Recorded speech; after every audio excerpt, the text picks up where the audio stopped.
మీ ఊర్లో మీకు తెలిసిన వాళ్ళు ఎవరన్నా ఈ ఆల్కహాల్‌తోనో లేతే ఈ కోవిడ్‌తోనో చనిపోతే, గవర్నమెంట్ పరంగా గుర్తింపు లభించకపోతే ఈ నంబర్‌కి మెసేజ్ పెట్టండి. అట్లాగే ఏ హాస్పిటల్ అన్నా మీకు దోపిడీ చేస్తే కోవిడ్ సమయంలో దాని గురించి కూడా మెసేజ్ పెట్టండి ఈ నంబర్‌కి. నేను మీ కంప్లెయింట్స్ అన్నిటిని కూడా తీసుకెళ్ళి ప్రభుత్వానికి ఇస్తాను. మీ తరపున నిలబడతాను. మీరు ముందుకు రండి. ఎవరు వెధవలో వాళ్ళని మాత్రమే అనాలి. అందరిని అంటం కాదు. వేల హాస్పిటల్స్ ఉంటే కృష్ణా జిల్లాలో కేవలం 60, 70 హాస్పిటల్సే ఇలాంటి పనులు చేసినయి. మీరందరిని అంటున్నారు. ఎవరైతే చేశారో వాళ్ళు అలాగే ఉన్నారు. ఇప్పుడు కిడ్నీ ర్యాకెట్లు నడుపుతున్నారు. లివర్ ర్యాకెట్లు నడుపుతున్నారు.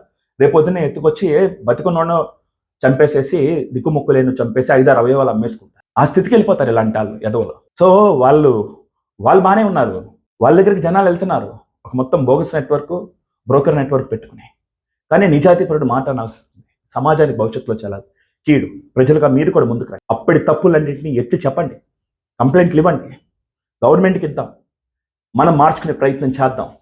మళ్ళా ఇలాంటివి జరగకూడదు.